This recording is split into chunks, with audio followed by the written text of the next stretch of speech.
La parole est à monsieur Adrien Clouet pour le groupe La France Insoumise.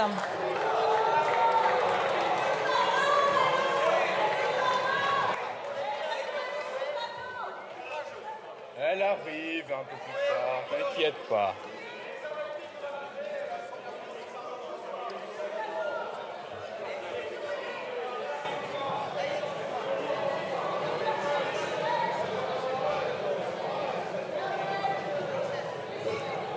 Allez, je vous demande de bien vouloir quitter l'hémicycle dans le calme pour que l'on puisse écouter l'orateur de la France Insoumise. Allez-y, mon cher collègue. Présidente, collègues, ministres, minuit passé, nous voici réunis pour débattre d'un texte à peu près aussi inutile que ses auteurs. Autour de nous, les bancs sont quasiment vides, on dirait un dossier de presse de Madame Borne.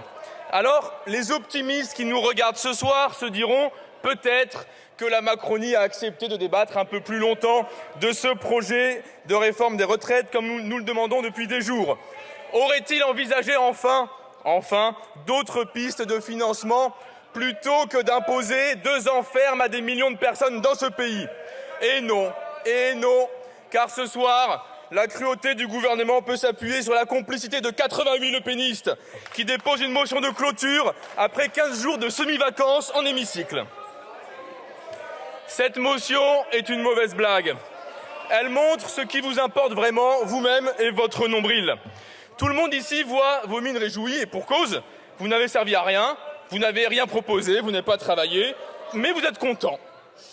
Votre seul moyen d'exister était de proposer une motion dont vous savez pertinemment qu'elle n'avait rigoureusement aucune chance de passer. Depuis le début, vous êtes inexistant. Vous êtes une opposition en carton qui, à chaque moment de faiblesse du gouvernement, venait à son soutien. Vous vous dites respectable,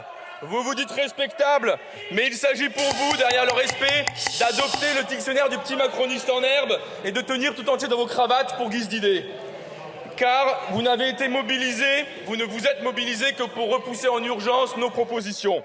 Vos votes en témoignent. Vous êtes des liquidateurs des régimes pionniers si durement conquis et qui fixaient un horizon au développement social.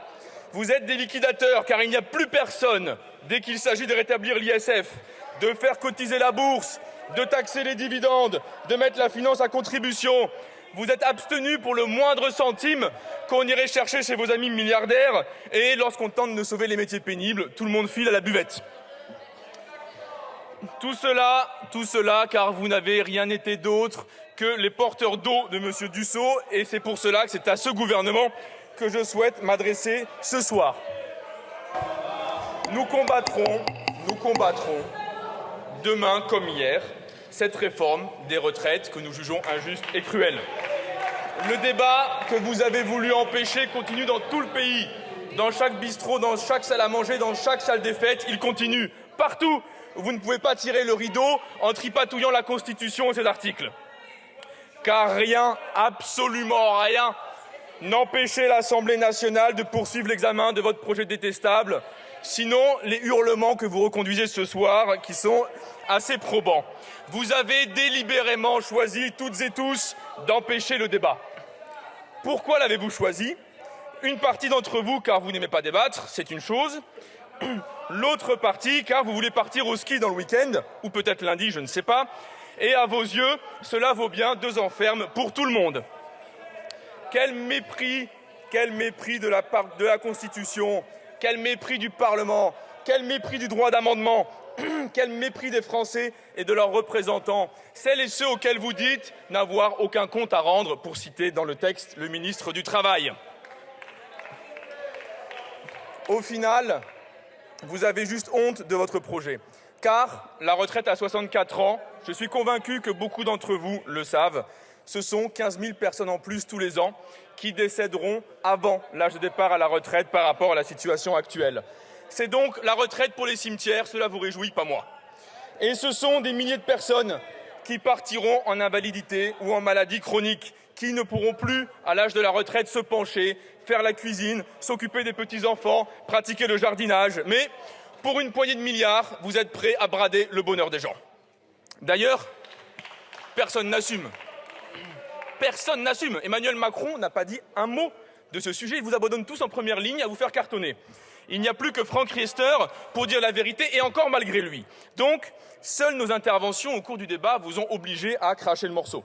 Les femmes, les carrières longues, les métiers pénibles, les plus pauvres subiraient toute la violence de votre réforme.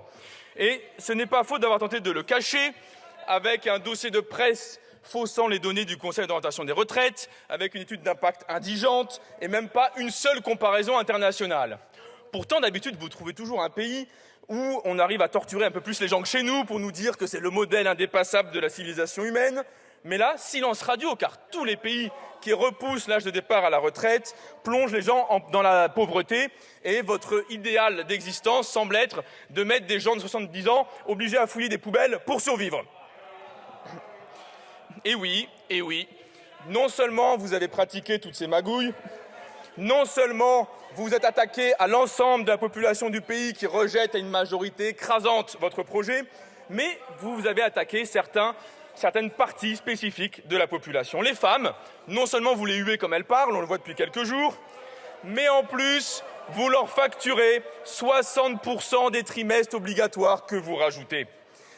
Près des 2/3 de votre réforme reposent sur le fait de les faire payer. Ce sont elles qui sont mises à contribution, ce sont elles qui vont le subir, ce sont elles qui vont perdre les trimestres gagnés grâce aux enfants, ce sont elles qui vont devoir aller jusqu'à 67 ans pour éviter la décote, ce sont elles qui ne toucheront pas les 1 200 € puisqu'ils n'existent pas. Les jeunes travailleurs également, même situation, jeunes travailleurs dont vous avez confondu le régime de retraite avec le jeu du bingo.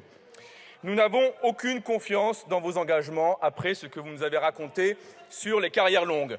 Il y a encore quelques heures, on nous disait que démarrer à 16 ans équivaudrait à se faire 44 annuités, 17 ans 43, 18 ans 44, 19 ans 43, que finalement, d'un jour à l'autre où on signerait le contrat, on prendrait 365 jours de plus ou de moins en obligation de cotisation. Bref, cette situation a conduit au moment actuel, c'est-à-dire que même en Macronie, ça tangue. Vos amis les plus proches demandent une révision du texte à base de communiqués de presse qu'ils n'hésitent pas à publier et que je salue évidemment ce soir au passage.